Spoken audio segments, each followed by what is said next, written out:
Arlene and welcome to the Food Room. In this series, we are going to be discussing flavors, ingredients, restaurants, why we buy food, why we should eat certain types of food, and just some interesting foodie facts. I'm gonna get you some local and international news, of course, just to keep you updated about what's happening in the culinary world.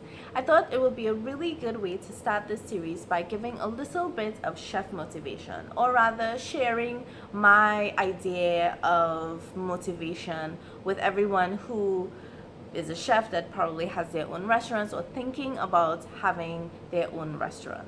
So one of the ways that I am reminded of my purpose for doing what I do, it comes in the form of a movie, and this movie is called Chef.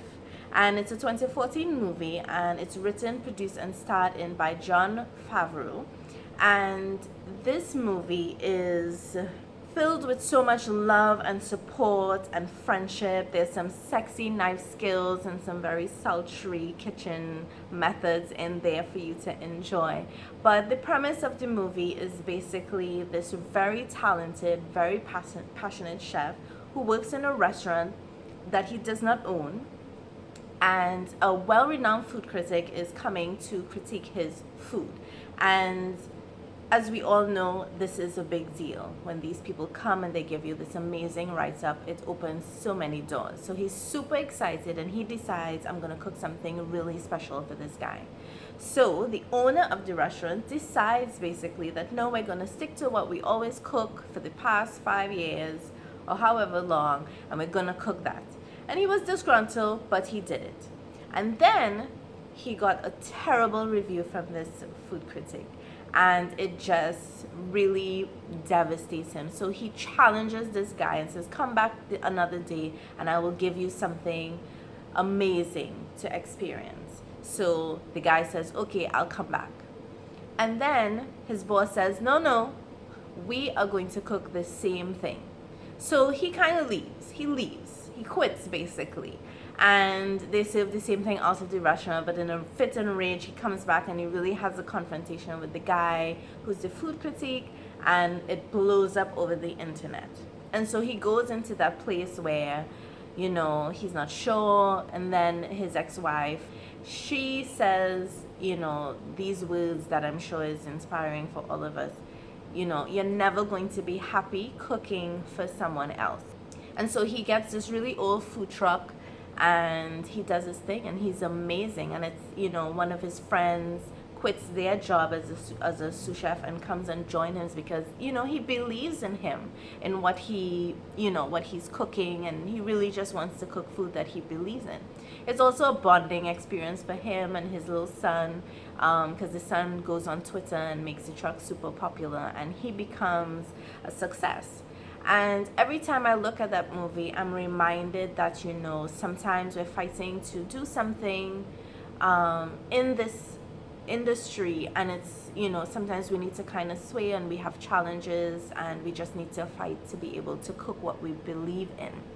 This movie then inspired a spin-off series that shows on Netflix. It's called The Chef Show, and he produces it as well. Jon Favreau produces, and he goes around with the guy that trained him to act in the movie, which is Roy Choi, which is also, he kind of started off with a food truck and now has an amazing restaurant called Best Friend.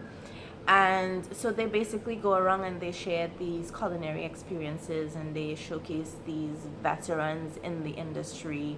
And it's just, amazing to watch, and you feel really whole and just totally inspired by the whole thing. So feel free to check that movie out, and of course check out the series. It's a really good watch. Coming from that movie, there's so many things that speak to me, and a lot of people don't know really how I started, so I can share a little bit of this with you. A lot of people don't actually know that I started off working at a bank, which I really loved. I loved working there. But something just wasn't meshing right. It was always a challenge, and, the people made it difficult, and the environment just, and I became so unhappy. But I did love to cook. And I learned to cook at a really young age, and I started, expressing myself through food for just my friends and family. And I guess I took a chance. One of my girlfriends says, she says, "You're so brave for doing what you did."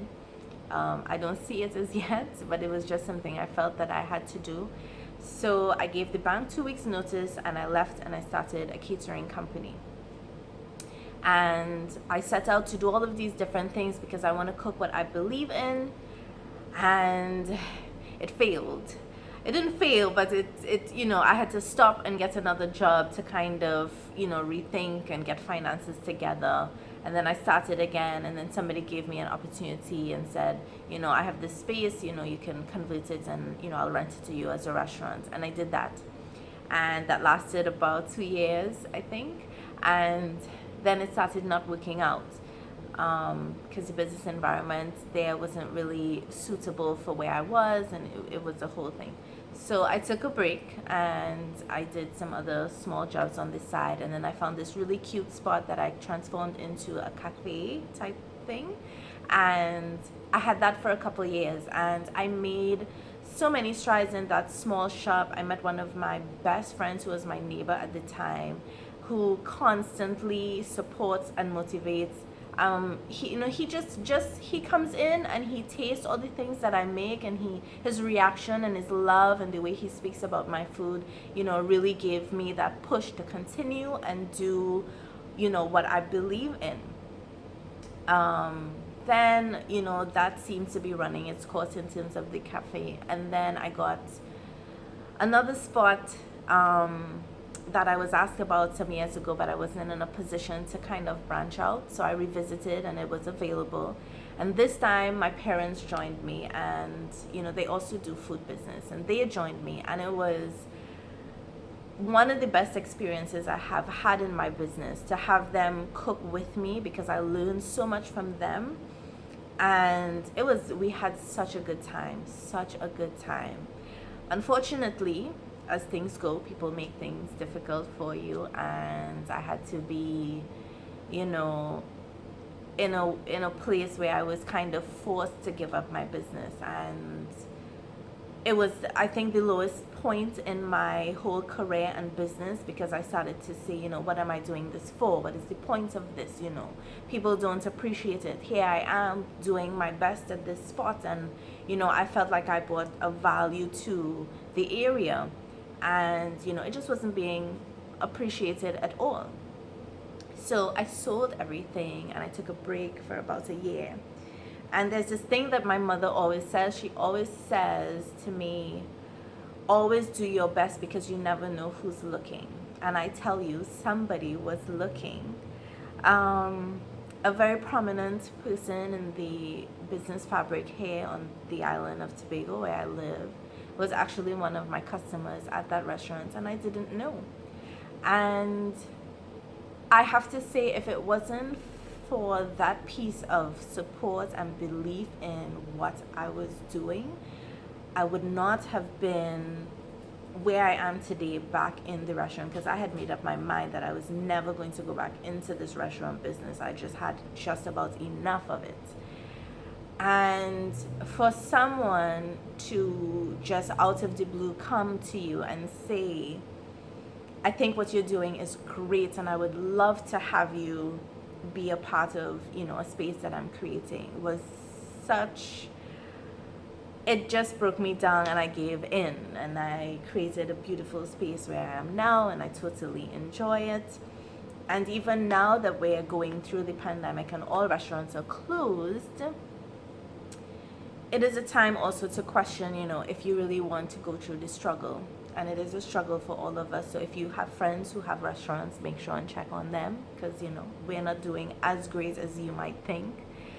But I've watched the movie Chef a couple of times since we've been on lockdown, and each time I take away something different in the moment. And it reminded me, why I started cooking in the first place.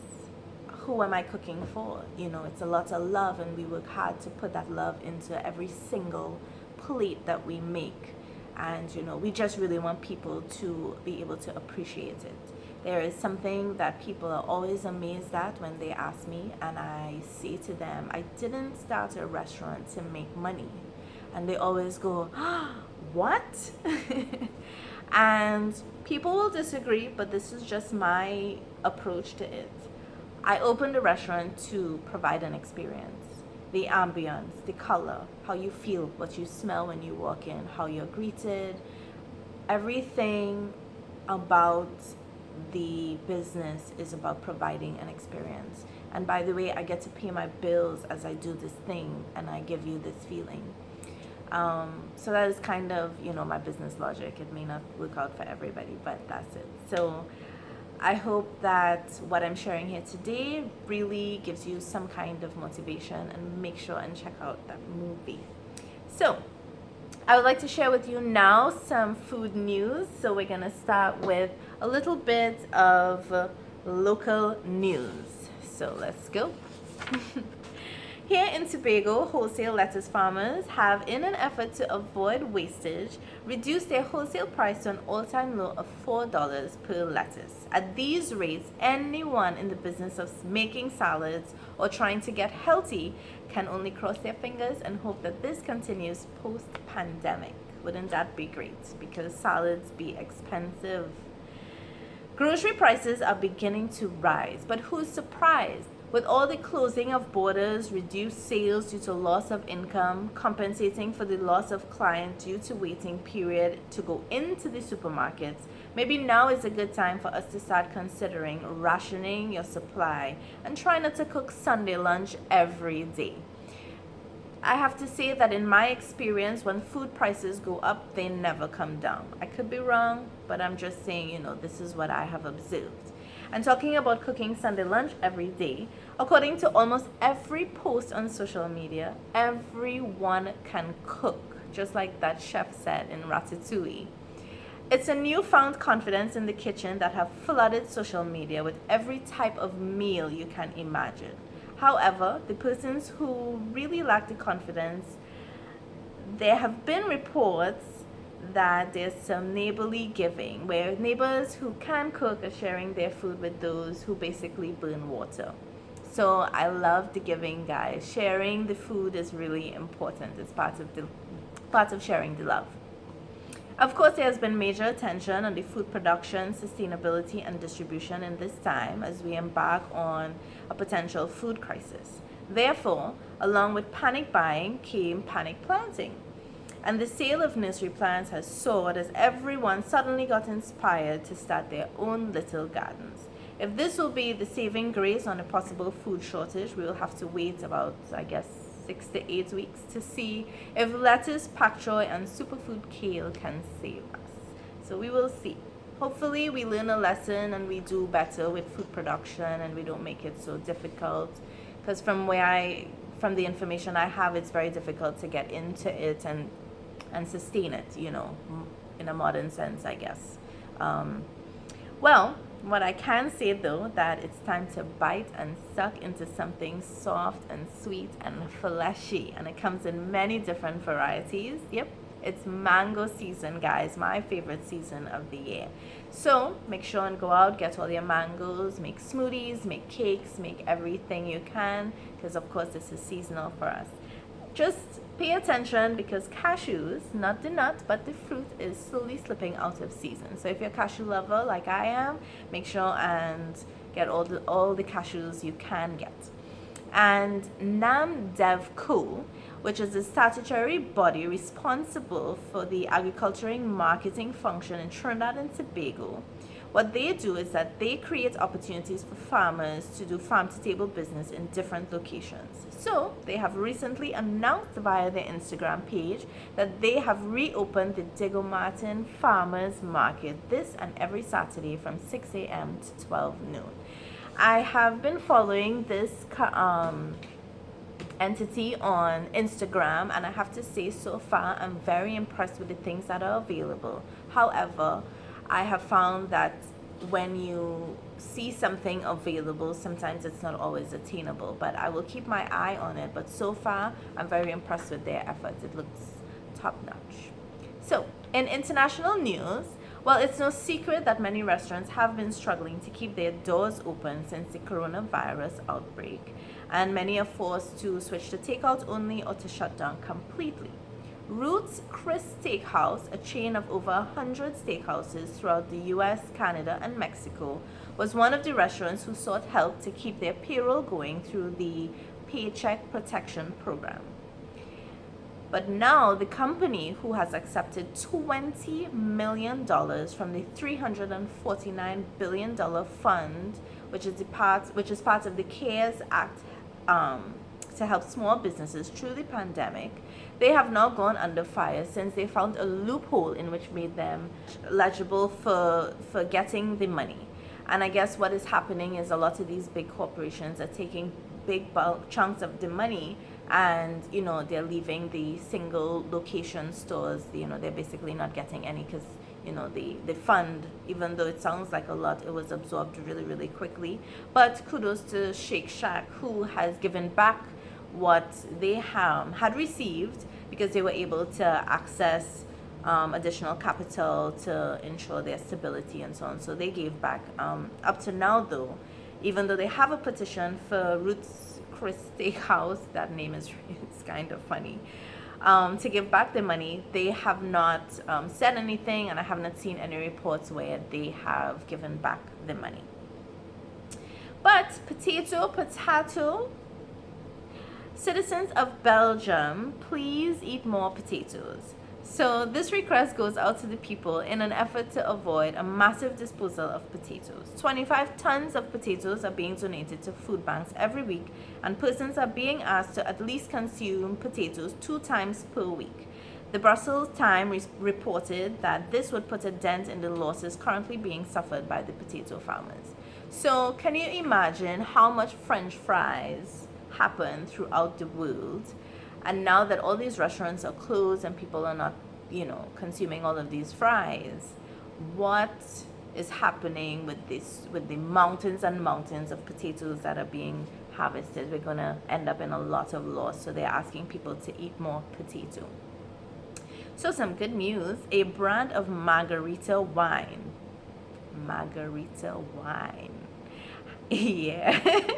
has been spotted on the shelves at Aldi. Rancho La Gloria wine is made with agave wine, which comes from the same plant as tequila but contains a little less alcohol. The wine tastes similar to tequila but has its own distinctive flavor. The reviews so far is that it's nothing short of amazing. I can tell you, the 2 things that girls do when they go out to lime, as we say here, or to hang out, it's margaritas, frozen, and wine. So the fact that they have come up and combined both of them, amazing, and I can't wait to try it myself. And lastly, Misfit Market. If you don't know this, supermarkets tend to discard, or I guess hopefully they give it away, but I think it's discard any fruit or vegetable that looks kind of weird. Like if you grow a tomato and it doesn't come perfectly round, they toss it aside because it's not pretty enough. So this particular organization has been selling, as advertised, ugly produce. So they let you know in advance they're not pretty, it's ugly produce, but it's quite affordable. And it is certified organic because they grow everything. It just, something comes out a little funny. We don't really know or care too much about that in Trinidad and Tobago. I think from what I know, if you see, for example, if you see a melangen or eggplant, growing, 2 like this or something, we tend to grab that one just because it's different. But I guess, supermarket standards might be different somewhere else. So that was my news, guys. I hope you were informed and updated with that. So just a few more things before I go. I want you to chew on this. Tell me this. If you're not supposed to eat after 6 in some cases or have midnight snacks, why is there a light in the refrigerator? What is the purpose of that? So chew on that for a minute. So if you're still hungry, make sure to hit the subscribe button and of course ring the notification bell so you can know when we post a new video.